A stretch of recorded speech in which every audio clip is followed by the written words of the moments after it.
નમસ્કાર વિદ્યાર્થી મિત્રો, આજે આપણે આ વિડીયોમાં ધોરણ 7 સ્વ અધ્યયન પોથી જે નવી આવેલી છે એમાં ભાગ નંબર 1 માં ગણિત વિષયમાં પ્રકરણ નંબર 1 છે જે પૂર્ણાંક સંખ્યાઓ છે તેનું આપણે સંપૂર્ણ સોલ્યુશન કરવાનો છે। વિદ્યાર્થી મિત્રો, જો તમે નવા હોય તો ચેનલને સબસ્ક્રાઇબ કરવાનું ભૂલતા નહીં, જેથી કરીને નવા વિડીયો તમને ઝડપથી મળી શકે।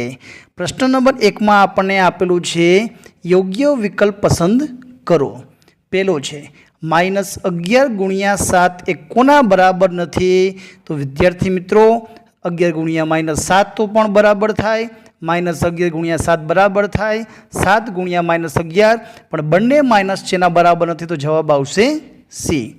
નીચેનામાંથી કઈ એની વિરોધી સંખ્યા નથી?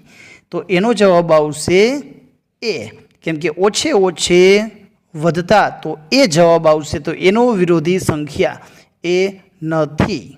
નંબર 3 પૂર્ણાંક સંખ્યા એ માટે ગુણાકારની તટસ્થ સંખ્યા કઈ છે? તો જવાબ આવશે બી 1। કોઈપણ સંખ્યા સાથે 1નો ગુણાકાર એક જ જવાબ સંખ્યા પોતે જ આવશે। નંબર 4 -25 × 6 + 4 એ કોના બરાબર નથી? તો જવાબ આવશે સી। હવે અહીંયા ગુણાકાર છે 25 ચોકા સો × 600, તો અહીંયા -600 આવે તો ઉપર એટલો જવાબ આવતો નથી। નંબર 5 -16 / 4 એ કોના બરાબર નથી? તો જવાબ આવશે -4 / 16, એના બરાબર થાય નહીં, કેમ કે નાની સંખ્યાને મોટી સંખ્યા વડે ભાંગી શકાય નહીં।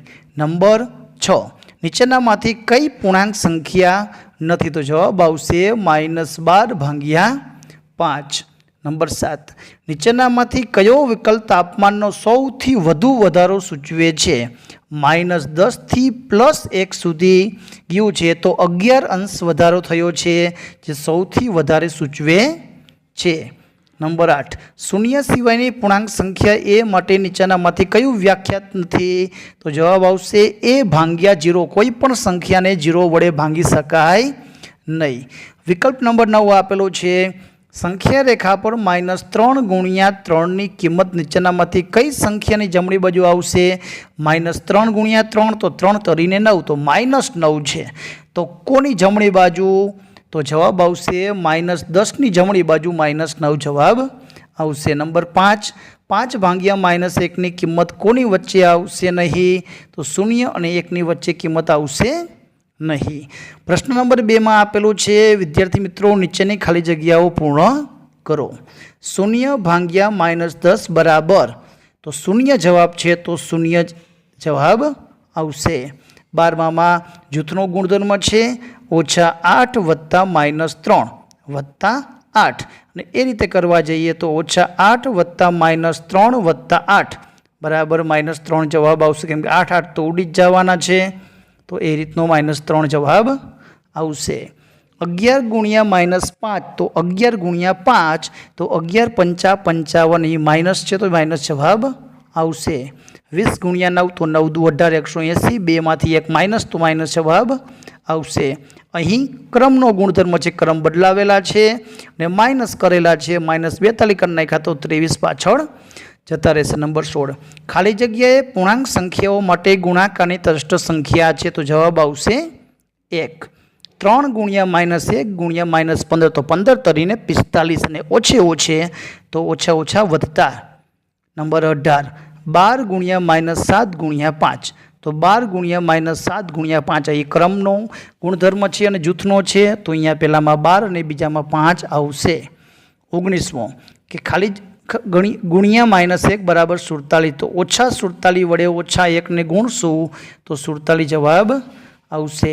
પ્રશ્ન નંબર 3 માં આપણને દાખલા આપેલા છે। વિદ્યાર્થી મિત્રો, જો તમે અમારી ચેનલ ઉપર નવા હોય તો ચેનલને સબસ્ક્રાઇબ કરવાનું ભૂલતા નહીં, જેથી કરીને સ્વ અધ્યયન પોથીના બધા જ વિડીયો તમને ઝડપથી મળી રહે।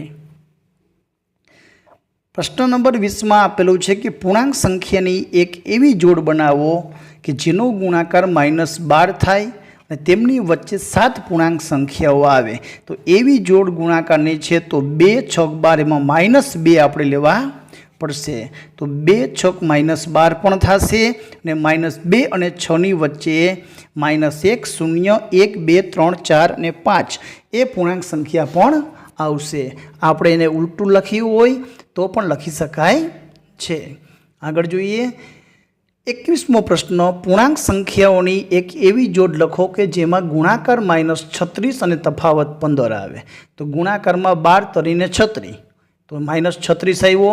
હવે જો એની જ બાદબાકી કરવા આપણે જઈએ તો ઓછે ઓછે વત્તા તો 12 ને 3 15 જવાબ આવે. તો આ રીતનો આપણે જવાબ લખી શકાય. આગળ જોઈએ 22મો પ્રશ્ન આપેલો છે કે મહિનાની શરૂઆતમાં તમારા બચત ખાતામાં 500 રૂપિયા જમા છે. એક મહિના દરમિયાન તમારા ખાતામાં થયેલી લેવડ દેવડ નીચે કોષ્ટક દર્શાવેલ છે. તો અંતે તમારા ખાતામાં કેટલી રકમ વિદ્યાર્થી મિત્રો ચૂકવણું કર્યું તો ઓછા થયા, અહીંયા જમા થયા તો ઉમેરાણા, વળી ચૂકવણું, વળી જમા. તો કુલ 500 રૂપિયામાંથી પહેલાં 120 બાદ, પછી વળી 200 ઉમેરવાના, વળી 240 બાદ કરવાના, વળી 150. તો આ રીતે લખી શકાય. 500 - 120 અને 240નો સરવાળો, એમાંથી આપણે આ તો 360માંથી 350 તો 10 રૂપિયાનો ફેર આવે. તો 500માંથી 10 જાય તો 490 રૂપિયા વધ્યા હશે. પ્રશ્ન નંબર 23માં આપેલું છે ભૂલ શોધો. રીટાએ -4 વત્તા ડીમાં ડી બરાબર -6 મૂકીને સાદું રૂપ આપ્યું તો તેને 2 જવાબ મળ્યો. તો અહીં રીટાએ કઈ ભૂલ કરી હશે? જો ડી બરાબર આપણે 6 લઈએ તો -4 વત્તા -6 ઓછે વત્તે ઓછા, ઓછે ઓછે વત્તા, 6 ને 4 -10. તો ડી બરાબર 6 મૂકતા જોઈએ તો ઓછે 4 વત્તા 6. તો અહીંયા ઓછે વત્તે ઓછા 6માંથી 4 જાય તો 2. તો રીટાએ -6 મૂકીને સાદું રૂપ આપ્યું, એમાં 2 6ની ભૂલ લેવાની ભૂલ કરી. તો -6 ને બદલીને +6 લેવાની ભૂલ કરી છે. 24માં આપણને વિભાજનનો ગુણધર્મ આપેલું છે. જો 2 2ના જૂથ બનાવશું તો બંનેમાં 43 છે કોમન છે તો એને બહાર કાઢશું. બાકીની 2 સંખ્યાનો આપણે સરવાળો કરશું તો -85 વત્તા -15. તો વત્તે ઓછી ઓછા 85 અને ઓછા 15 તો 100 ગુણ્યા 43 તો 4300 જવાબ આવશે -4300.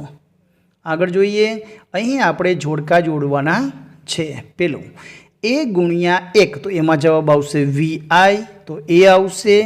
બીજું 1 તો એમાં આવશે ત્રિપલ i ગુણાકારની ત્રષ્ટ સંખ્યા 1 થાય. અહીં -a ભાગ્યા -b તો એમાં જવાબ આવશે a ભાગ્યા b કેમ કે ઓછા ઓછા દૂર કરી નાખી. તો a ગુણ્યા -a તો a સાથેનું ગુણાકાર તો -a જવાબ આવશે. તો v ડબલ i એનો ગુણાકાર શૂન્ય સાથે કરશો તો જવાબ શૂન્ય જ આવશે. તો v ટ્રિપલ i -a ભાગ્યા b કરશું તો એમાં iv જવાબ આવશે a ભાગ્યા -b. 0 છે સરવાળાની ત્રષ્ટ સંખ્યા છે. a ભાગ્યા -a તો એમાં જવાબ આવશે -1 અને -1 છે એની વિરોધી સંખ્યા કહેવાય. વિદ્યાર્થી મિત્રો તમે જોડકા જોડી પણ શકો છો ને આ રીતે લખી પણ શકો છો. પ્રશ્ન નંબર 26માં આપેલું છે અહીં તમને કોષ્ટકમાં સમુદ્રની સપાટીએ જુદા જુદા વાયુઓના ઠારણ બિંદુઓ આપેલા છે. સૂત્રનો ઉપયોગ કરીને F અને Cમાં ફેરનહીટ અને સેલ્સિયસમાં દશાંશ સુધી ફેરવો. તો અહીં સેલ્સિયસનું સૂત્ર આપેલું છે, આપણે માહિતી ફેરનહીટમાં આપેલું છે. તો સૂત્રનો ઉપયોગ કરી 5/9 ફેરનહીટ -32.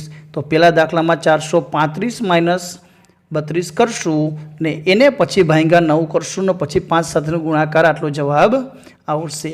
તો આ રીતે દરેક દાખલા ગણીને આ રીતે જવાબ લખી લેજો. હાઇડ્રોજનનું સેલ્સિયસ આવશે -259.44 સેલ્સિયસ. Krypton -157.22 Celsius.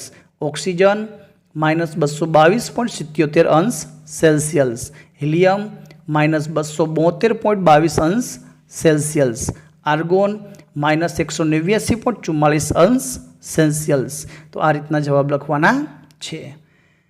27માં જવાબ આપેલો છે કે ખરા ખોટાની 50 પ્રશ્નોની કસોટીમાં વિદ્યાર્થીએ દરેક સાચા જવાબ માટે 2 ગુણ, ખોટા જવાબ માટે -2 ગુણ, પ્રયત્ન ન કરેલો હોય તો 0 ગુણ આપવામાં આવે છે. તો આ કસોટીમાં યશને 94 ગુણ મેળવેલ છે.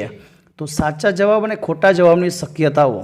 હવે 94 ગુણ મેળવે છે, તેથી ઓછામાં ઓછા સાચા એને 47 પ્રશ્નો પડ્યા હોય. 47 ગુણ્યા 2 કરી તો 94 થાય. હવે 94 થાય તો એમાં એને 6 ગુણ કપાયેલા છે. તો પ્રશ્નો વાત કરી તો સાચા જવાબ 47 તો છે જ.